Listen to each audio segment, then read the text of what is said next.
Hey, Happy New Year and welcome to the year 2022. My name is Perry Martins and this is Life with Perry Martins. And this is me just trying to just talk to us about the new year, what my expectations are, just basically share the thoughts that have been going on in my mind about the new year.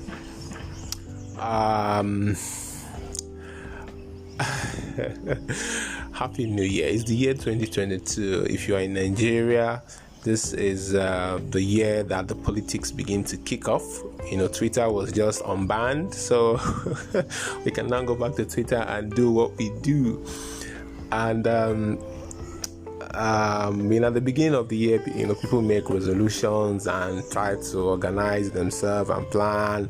Some churches put fasting and prayer. People fast and pray, to seek spiritual guidance and help for the year, basically to have more success and more prosperity. Because the truth is, I ask myself, what exactly is the reason why every church that I know puts fasting and prayer at the beginning of the year? It has become some sort of tradition that at the beginning of the year, churches and organizations and churches basically would put fast and prayer and do put programs just to, I think maybe to put people in the mood for success and people go for these meetings and partake in this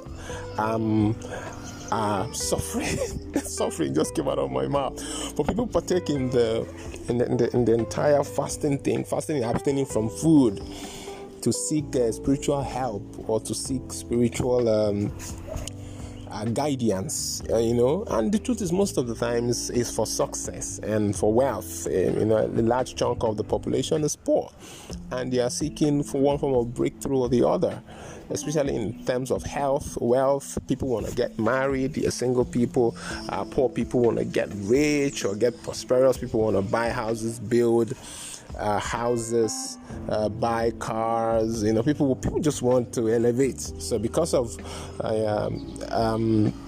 elevating or wanting to elevate, they want to get into some sort of spiritual good, get into the good books of the spiritual being or the higher being or God, in order to attract his favor and his blessing.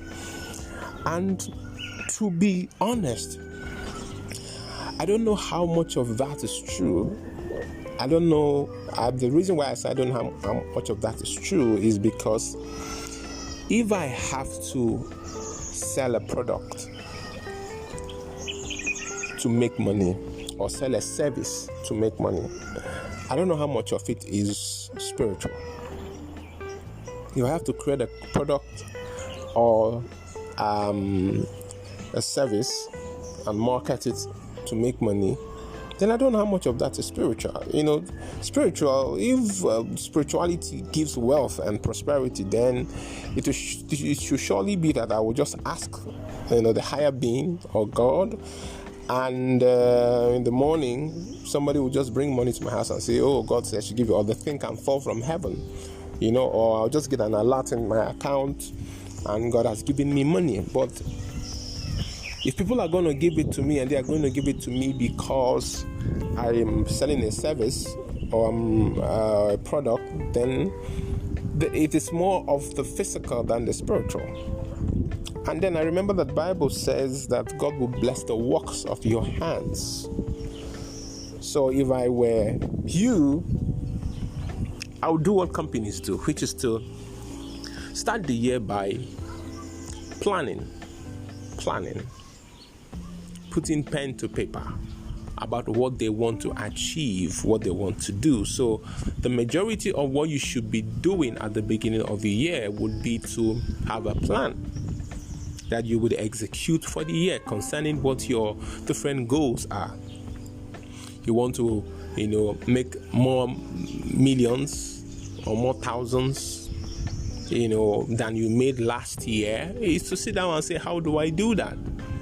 Do I need to change my network? The people I'm rolling with right now, do they understand the concept of the $1 million?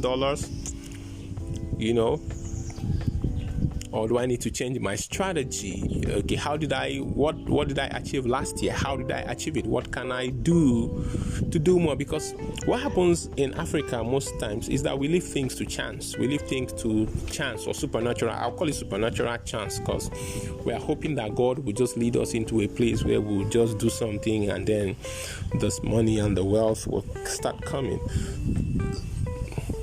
But people in civilized nations, what they do is to sit down and have a plan. Does it mean that there are no spiritual help or supernatural help? There is supernatural help. God can inspire people or someone to patronize you. People can be reminded of you. In their thoughts, in their subconscious mind. Yes, it happens. Someone can just remember you in your subconscious mind. But then again, they have to remember you for something. You have to be doing something. You have to have a work, a business, or a service, product that you're selling.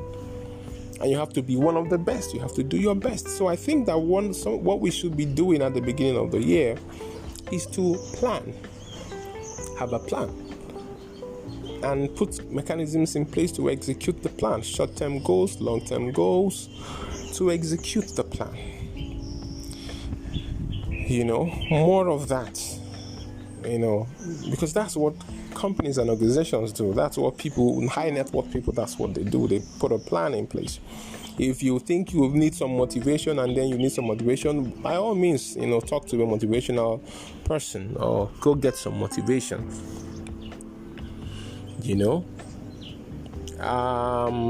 If you need spiritual help, then yes, by all means, do what you have to do. But looking at it from a logical point of view, how much of it? How many of the successful people in the world, have to pray to God in order to get their successes? The Elon Musks of this world, the Mark Zuckerberg of this world, the Dangotes of this world, how many of them that they are dependent on spiritual beings, or God to come down and, help them ink deals? No. To the best of my knowledge, that's not really how it works. How it works is you sit down on a plan. For example, if you have a set of friends and none of them is thinking in the realm that you are thinking, none of them are talking how they can make more money and be more in life, then you are in the wrong crowd. And as long as you're in the wrong crowd, no matter how much prayer you pray, you won't be able to break out of that. You are as good as the friends you keep. And that is the truth. You are as good as the friends you keep. So if the friends you keep are talking, that everything is bad, everything is worse, we can't do this, we can't do that, bro, that is what your life would amount to. But if the friends you keep are talking in the millions, they are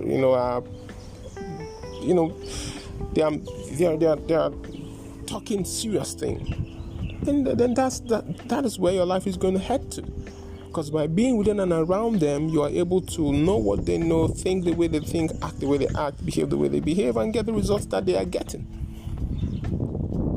So maybe some of the things you should be doing this year is to change your tactics, your style, the strategy. Maybe your circle of friends has to change. Maybe you yourself have to change, because sometimes what happens is that the kind of friends you want to go out with, but sometimes you just feel awkward around them. You feel inferior. You feel like you are not there yet, or reach, like we say in the pidgin parlance around here. But you really need to get that out of your mind. You need to get that out of your mind and tell yourself, you know what?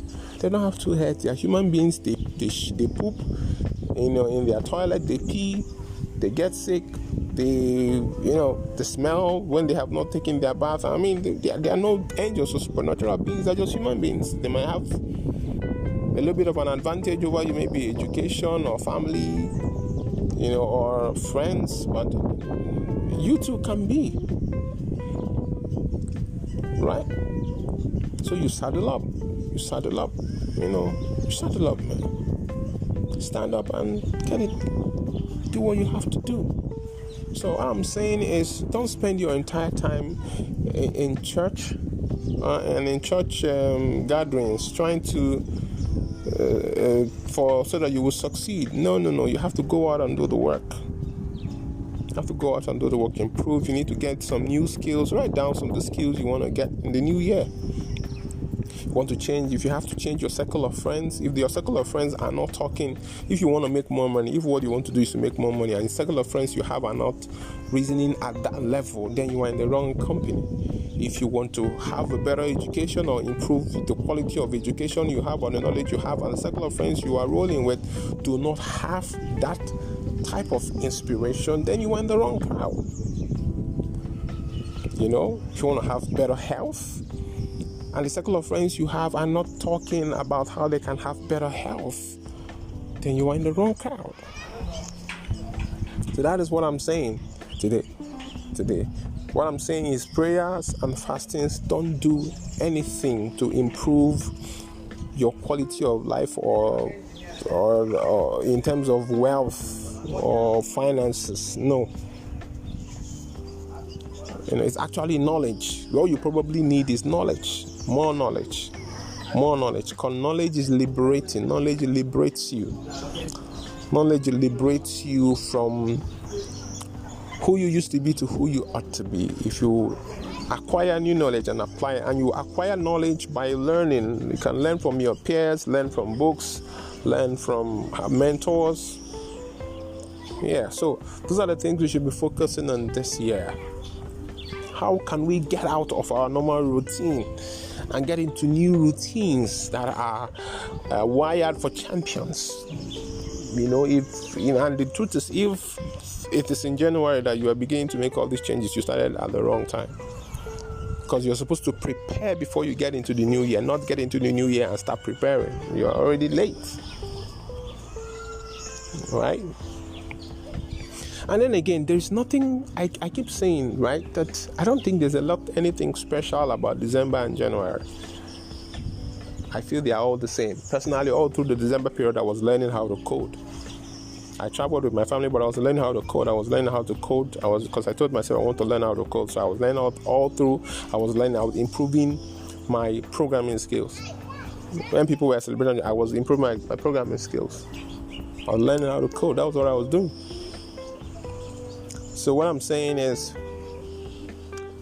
what you should be doing in the new year is improving on the arsenal, the weapons, the strategy you need to hit your goals. You're not supposed to be reacting, you're supposed to be proactive. And that is it. This day, my name is Perry Martins, and have an amazing day. Bye.